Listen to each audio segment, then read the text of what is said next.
Assalamualaikum students, welcome to Funds Academy with lecture number 7.1 बाबा सतो chapter शुरू था कयूं, that is work, power and energy. ठीक है, तो असांजी मेन टॉपिक आहे वर्क, कम. हाणे साइंस में वर्क छा आहे? और सो वर्क जेका आहे सा ड्राइव्ड फिजिकल क्वांटिटी आहे. ओके, ऐं वर्क स्केलर क्वांटिटी आहे. डॉट प्रोडक्ट जी एप्लीकेशन आहे. त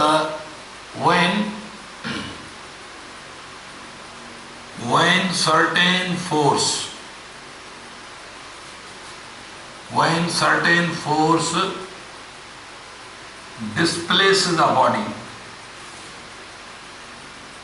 displaces a body, then work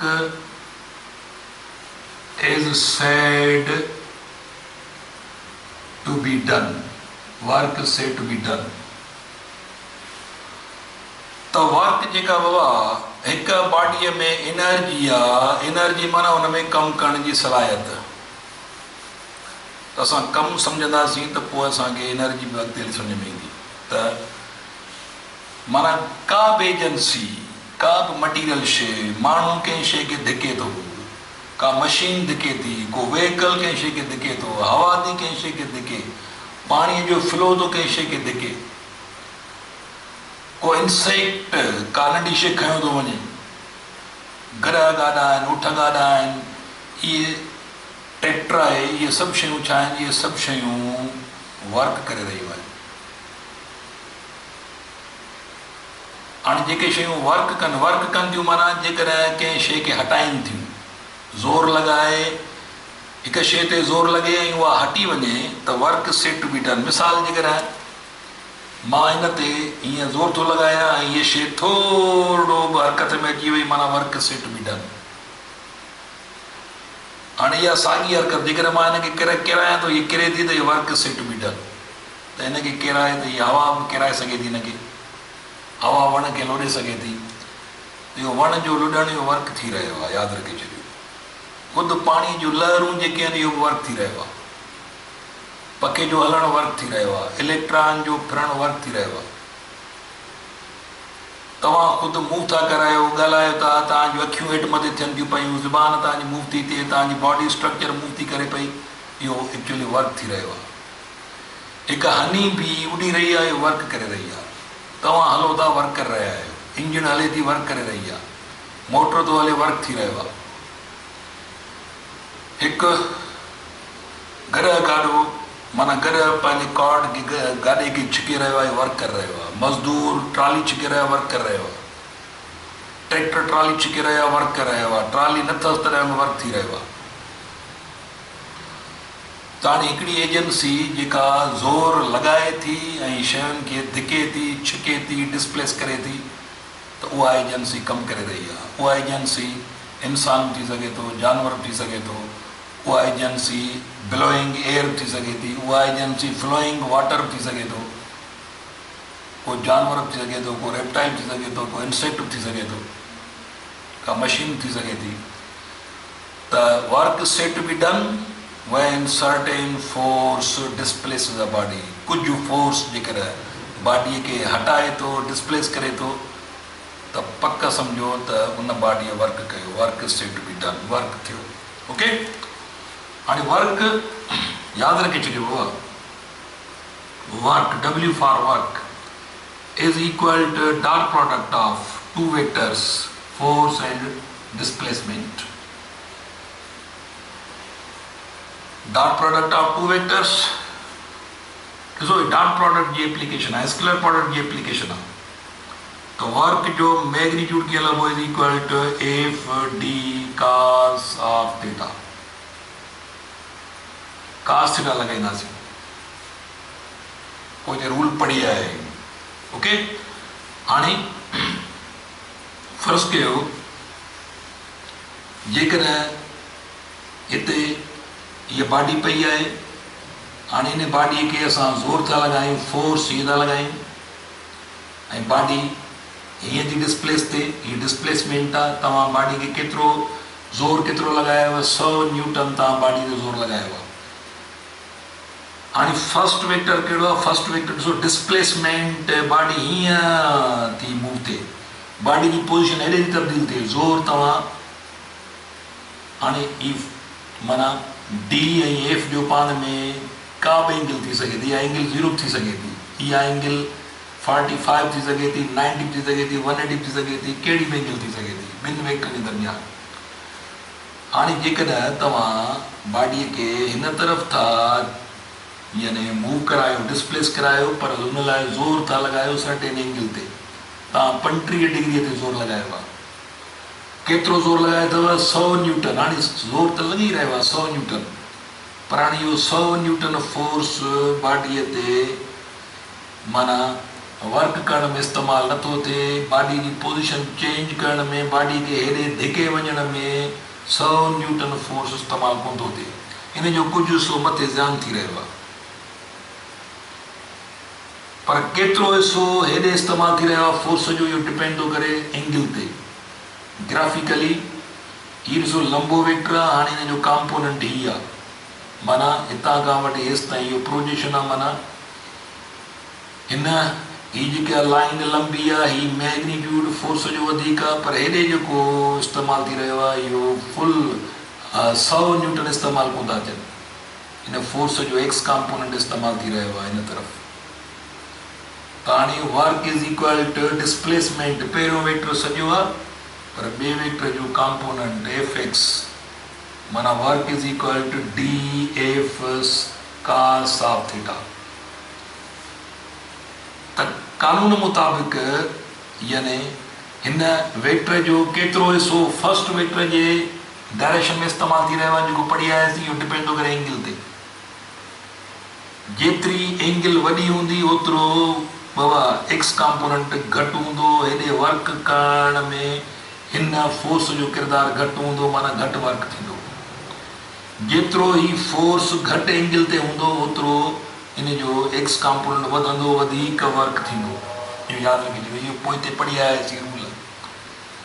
त वर्क जेको आहे सो अलजेब्रिक क्वांटिटी आहे। छा आहे? अलजेब्रिक क्वांटिटी आहे। It is algebraic quantity, it may be positive, work में बी निगेटिव। वर्क पॉजिटिव थी सघे थो, वर्क निगेटिव थी सघे थो। इहो सॼो डिपेंड थो करे डिस्प्लेसमेंट ऐं फोर्स जे दरमियान एंगल केतिरी आहे। वर्क 0 थींदो, वर्क मैक्सिमम थींदो, वर्क पॉजिटिव थींदो, वर्क नेगेटिव थींदो, सॼो दारोमदार ॿिनि वेक्टरनि जे एंगल ते आहे, इहो ख़्यालु करिणो आहे। त हाणे वर्क जो मैग्नीट्यूड जेको आहे is equal to F D cos of theta. हाणे dot product of perpendicularity not allowed, work is equal to F D cos, जेकर 0 हूंदी माना 0 डिग्री, माना ॿई वेक्टर, माना जेकर फर्स्ट कयो हिकु बॉडीअ खे असां हेॾे धिकियूं था, ज़ोर बि हेॾे था लॻायूं, ॿई वेक्टर हिकु डायरेक्शन में आहिनि, हिते थीटा इज़ इक्वल 0 डिग्री आहे, माना ॿई वेक्टर फुल इस्तेमालु थी विया आहिनि, वधि में वधि वर्क थींदो। वर्क इज़ इक्वल टू हाणे एफ इंटू डी इंटू का 0 1 जे बराबरि आहे, माना इहो ॿई पैरेलल वेक्टर्स आहिनि। पैरेलल वेक्टर माना पैरेलल वेक्टर जेके हूंदा त पोइ छा थींदो? Dot product is equal to product of their magnitude. बाक़ी फुल फोर्स ऐं डिस्प्लेसमेंट ॿिन्ही जो मिक़दार वञी मल्टीप्लाई थींदो, जेको वॾे में वॾो अंग साबित थींदो। जेकॾहिं फोर्स 100 न्यूटन आहे ऐं डिस्प्लेसमेंट इज़ इक्वल टू फर्ज़ कयो 10 मीटर बॉडी डिस्प्लेस कई थी वञे, केतिरे फोर्स सां? 100 न्यूटन फोर्स सां बॉडी 10 मीटर परे खणी था वञूं। त हाणे एंगल केतिरी आहे? असां एंगल था इस्तेमालु कयूं 0 डिग्री, माना फोर्स अप्लाई थी रहियो आहे डिस्प्लेसमेंट जी डायरेक्शन में, फोर्स डिस्प्लेसमेंट जी डायरेक्शन में, माना फोर्स अप्लाई थी रहियो आहे, फोर्स हीअं अप्लाई थी रहियो आहे, बॉडी ॿिए ॾे वञी रही आहे, ॿई वेक्टर हिकु डायरेक्शन में आहिनि। त पोइ कास 0 आहे, 1 जे बराबरि आहे, हीअ वॾे में वॾो वैल्यू आहे कास थीटा जो 1, ॿिया सभु वैल्यू पॉइंट में हूंदा आहिनि। त work is equal to force 100 newton, displacement is equal to 1000 joules work थियो वञे। केतिरो वर्क थियो? 1000 जॉल। त हिननि गिवन वैल्यूज़ मुताबिक़ हीअ वॾे में वॾो वर्क आहे, इहो तॾहिं आहे जॾहिं ज़ीरो एंगल आहे, पर इहा थोरो फोर्स मां ॿी एंगल ते खणी वेंदुसि त हाणे टोटल फोर्स इस्तेमालु कोन थींदो, पर हिन जो कॉम्पोनेंट इस्तेमालु थींदो। ज़ाहिरी आहे हाणे कास्ट जो वैल्यू 1 कोन हूंदो, पर 1 खां घटि हूंदो, पॉइंटनि में वेही वेंदो। जेकर मां हिते कास 45 थो कयां त कास 45 वरी 0.707, हाणे इहो 1000 सां तव्हां माना 1000 इंटू छा थींदो 0.707 इस्तेमालु, जवाबु छा ईंदो? वर्क इज़ इक्वल टू, ॾिसो हाणे इहो थींदो वञे, पहिरियां 1000 आहे, हाणे वर्क थींदो 707 जूल्स। त जेॾी महिल तव्हां एंगल 45 इस्तेमालु कई आहे, तव्हां वरी बि बॉडीअ खे 10 मीटर परे खणी विया आहियो, डिस्प्लेसमेंट 10 मीटर आहे, पर हाणे तव्हां फोर्स लॻायो आहे 100 न्यूटन पर 45 जी एंगल ते। हाणे वर्क थियो केतिरो? 707 जूल। पहिरियां वर्क केतिरो थियो? जॾहिं फोर्स 0 एंगल ते हो त 1000 जूल वर्क थियो। हाणे जेकॾहिं फोर्स तव्हां 45 ते हयो आहे त तव्हांजो 707 जूल वर्क थियो आहे। अहिड़े नमूने सां जेकॾहिं तव्हां फ़र्ज़ु कयो हाणे हीअ बॉडी आहे, डिस्प्लेसमेंट 10 मीटर हेॾे थी थिए, हीअं थी थिए, पर तव्हां फोर्स लॻायो 100 न्यूटन, तव्हां फोर्स 90 डिग्री ते लॻायो आहे, बॉडी 10 मीटर हेॾे वई आहे। हाणे यादि रखे छॾियो, हिते परपेंडिकुलरिटी आहे, बॉडी 10 मीटर त वई आहे हेॾे, असांखां हिन तरफ़ां वर्क पुछो थो वञे जेको 90 डिग्री ते, हीअ हिन एजेंसीअ वर्क केतिरो कयो आहे। यादि रखे छॾियो त ज़ोर हेॾे लॻी रहियो आहे, बॉडी हीअं वञी रही आहे, त हाणे ही फोर्स यादि रखे छॾियो, हीअ जेको 90 ते फोर्स आहे, जेको बॉडी डिस्प्लेस थी आहे 10 मीटर एक्स में, फोर्स लॻो आहे फ़र्ज़ु कयो वाई एक्सिस में, त उहा हिन फोर्स जो को बि किरदारु कोन्हे। हीअ बॉडी वई त आहे हेॾे, पर का ॿी एजेंसी, को ॿियो फोर्स आहे, का ॿी एजेंसी हिनखे खणी वई आहे हेॾे, पर हिन तरफ़ां इहो पॉसिबल आहे, अननेचुरल आहे, हिन तरफ़ां इहो वर्क न थियो आहे। का ॿी एजेंसी आहे, वर्क थियो आहे, पर असांखां हिन एजेंसी तरफ़ां पुछंदो वर्क, त इहो वर्क ज़ीरो आहे।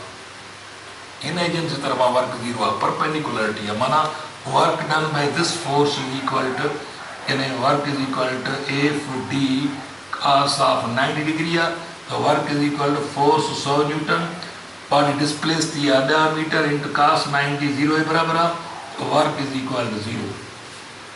वर्क त थियो आहे, पर हिन एजेंसी तरफ़ां 0 वर्क आहे, का ॿी एजेंसी कमु कयो आहे, उहा अलॻि शइ थी वई। असांखां कहिड़ी एजेंसी तरफ़ां पुछो थो वञे? हिन एजेंसी तरफ़ां जेका 90 डिग्री ते आहे, फर्स्ट वेक्टर सां बॉडी वई आहे एक्स एक्सिस में, ही ज़ोर ही एजेंसी क्लेम थी करे मां जेको 100 न्यूटन फोर्स लॻायो आहे, हिन केतिरो वर्क कयो, त इन तरफ़ां वर्क ज़ीरो थींदो, हमेशह यादि रखो, परपेंडिकुलरिटी डॉट प्रोडक्ट में नॉट अलाउड। ओके, वरी ॿिए पासे वर्क पॉज़िटिव थींदो, वर्क निगेटिव। मिसाल जेकॾहिं फ़र्ज़ु कयो जेकॾहिं ही हिकिड़ी फ़र्ज़ु कयो कार आहे जेका डिस्प्लेस थी थिए हिन तरफ़, फ़र्ज़ु कयो 10 मीटर या कार हेॾे थी वञे, पर हिकिड़ी एजेंसी आहे जेका हिनखे, माना हिकिड़ो माण्हू आहे जेको हिनखे छा थो करे, जेको हिन ते बाबा पोइ ते छिकेसि थो, हिनखे फ़र्ज़ु कयो पोइ ते थो छिकेसि, ऐं कार अॻिते थी वञे 10 मीटर अॻिते थी वञे, ही माण्हू पोइ ते 10 मीटरनि ताईं ज़ोर लॻाईंदो थो वञे, पर पोइ ते हाणे कार जी इंजन बि ज़ोर लॻाए रही आहे, कार ते हीअ वेट बि आहे, कार ते रिएक्शन बि आहे, कार ते त ज़ोर घणा आहिनि तमामु, पर हाणे जेको पहिरियों वेक्टर आहे उहो डिस्प्लेसमेंट आहे, बॉडी हीअं वञी रही आहे 10 मीटर, त कार ते पंहिंजो फोर्स इंजन जो बि आहे, फोर्स ऑफ इंजन, कार ते पंहिंजो इंजन जो फोर्स बि आहे, पर हाणे असांखां पुछो थो वञे कहिड़ी एजेंसी जे तरफ़ां वर्क थो पुछो वञे, आया ही वेट तरफ़ां वर्क पुछो थो वञे, या हिन रिएक्शन तरफ़ां वर्क पुछो थो वञे, या हिन पर्सन तरफ़ां वर्क पुछो थो वञे, या इंजन तरफ़ां वर्क पुछो थो वञे, त पोइ इहे जेके बि फोर्स आहिनि, ही फोर्स आहे, पोइ ते फोर्स आहे, इंजन जो फोर्स आहे, पर वेक्टर पहिरियों कहिड़ो आहे? डिस्प्लेसमेंट। हाणे डिस्प्लेसमेंट सां जेके डिफरेंट फोर्सिस आहिनि उन जी एंगल केतिरी आहे, डिस्प्लेसमेंट सां रिएशन जी एंगल 90 आहे, वेट जी एंगल बि 90 आहे, इंजन वारे फोर्स जी एंगल 0 आहे, हिन माण्हूअ जी एंगल वरी 180 आहे, पोइ हिते आहे बाडी ईअं थी वञे 180 आहे। त हाणे इंजन वारो फोर्स उहो पॉज़िटिव वर्क करे रहियो आहे, हिन माण्हूअ तरफ़ां वर्क निगेटिव आहे, छाकाणि जो एंगल केतिरी आहे, डिस्प्लेसमेंट ईअं हिन जी पोइ ते चिकचिका लॻी पई आहे, हीअ 180 एंगल आहे त हिन तरफ़ां निगेटिव वर्क थी रहियो आहे। त हिकिड़ी शइ जेका अॻिते थी वञे मां पोइ ते छिकींदो वञा, पोइ ते छिकींदो वञा, उहा शइ अॻिते थी वञे त मां वर्क त करे रहियो पर मुंहिंजी तरफ़ां निगेटिव वर्क आहे, छाकाणि जो डिस्प्लेसमेंट हीअं थी रही आहे, मां ज़ोर पोइ ते एंगल केतिरी आहे 180। ओके, त हिन तरफ़ां निगेटिव वर्क आहे, वेट तरफ़ां वर्क 0 आहे, छाकाणि जो बॉडी एक्स में थी वञे, वेट वारो फोर्स वरी बि 90 ते आहे, परपेंडिकुलरिटी आहे, नॉट अलाउड।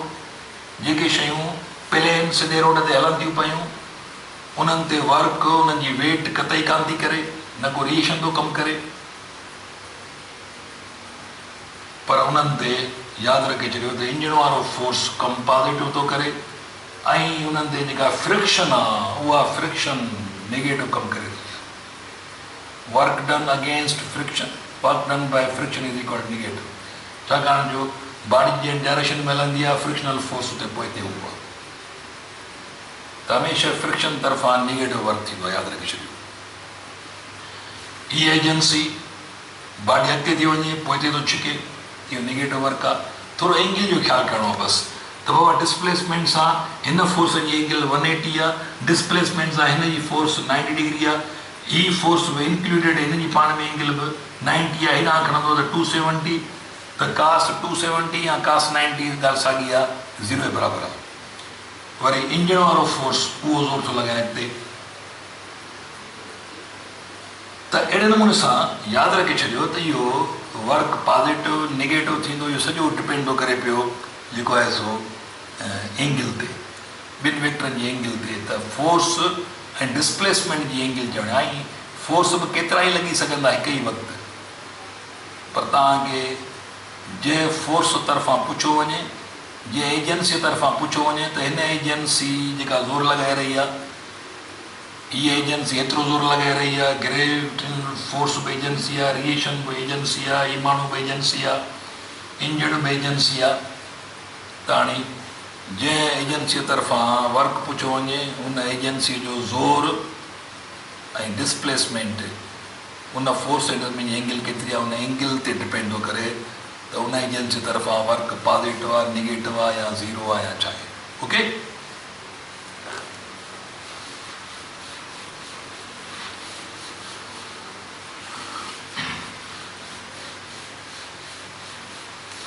हाणे बाबा वर्क असां काफ़ी हलंदासीं ॿियनि एग्ज़ाम्पल ते बि। हाणे वर्क जो जेको unit of work, unit of work हाणे ॾिसो बाबा, जेकॾहिं फ़र्ज़ु कयो वर्क जो यूनिट सिस्टम इंटरनेशनल में न्यूटन इंटू मीटर आहे, जेको बराबरि हूंदो आहे 1 न्यूटन मीटर बराबरि हूंदो आहे 1 जूल जे। हाणे जेकॾहिं हिकिड़ी ब्लॉक आहे, फ़र्ज़ु कयो इन ते हिकिड़ो माण्हू छा थो करे पियो, ज़ोर थो लॻाए, केतिरो ज़ोर थो लॻाए, 1 न्यूटन ज़ोर थो लॻाए, ऐं इन बॉडीअ खे इहो 1 न्यूटन ज़ोर लॻाए 1 मीटर परे खणी थो वञे। 1 मीटर केतिरो थो डिस्प्लेस करे, 1 मीटर। त का बि एजेंसी कहिड़ी बि शइ कंहिं बि शइ ते ज़ोर लॻाए, 1 न्यूटन ज़ोर लॻाए, उनखे 1 मीटर परे खणी वञे, त हिन एजेंसीअ कमु केतिरो कयो, माना हिन एजेंसीअ 1 न्यूटन ज़ोर लॻाए बॉडी खे 1 मीटर परे कयो, जेको 1 जूल जे बराबरि आहे। Work is said to be 1 joule if 1 Newton force displaces the body up to 1 meter. याद रखे छॾियो, ठीकु आहे बाबा। ताणी इहो सिस्टम इंटरनेशनल में वर्क जो यूनिट न्यूटन मीटर बि आहे, हिनखे 1 जूल चइबो आहे। वरी उन खां पोइ यानी ब्रिटिश इंजीनियरिंग सिस्टम में BTU यानी 1055 जूल बराबर होगा 1 ब्रिटिश थर्मल यूनिट 1 BTU। तो 1055 जूल बराबर 1 British thermal unit 1 BTU। Okay. I work जो यूनिट वरी माइक्रोस्कोपिक लेवल में एटॉमिक फिजिक्स में पढ़िया आहियूं पोइते वर्क जो यूनिट 1 इलेक्ट्रॉन वोल्ट जेको वरी बराबर है 1.6 10⁻⁻19 जूल जे। तो एनर्जी जो यूनिट या वर्क जो यूनिट याद रखे छो तो electron volt by British engineering system BES British engineering system में वर्क जो unit British thermal unit 1055 joule बराबर 1 BTU। तो यो ज़ेनेमिरिक जो तव्हांजे बुक जे पेजिस में यो सभु शयूं लिखियल अथव। त अॼु को लेक्चर बाबा इस ताईं ये शयूं अञा कंटिन्यू थींदियूं असांजूं।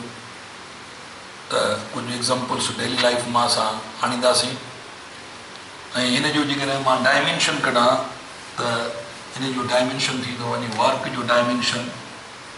ॾिसो 1 यानी छा आहे वर्क जो यूनिट ओवरऑल वर्क जो यूनिट आहे जूल। हाणे 1 जूल बराबर 1 न्यूटन इंटू मीटर। ठीक है, that is equal to 1 newton खोलियो kilogram metre per second square 1 newton के बराबर है। ठीक है,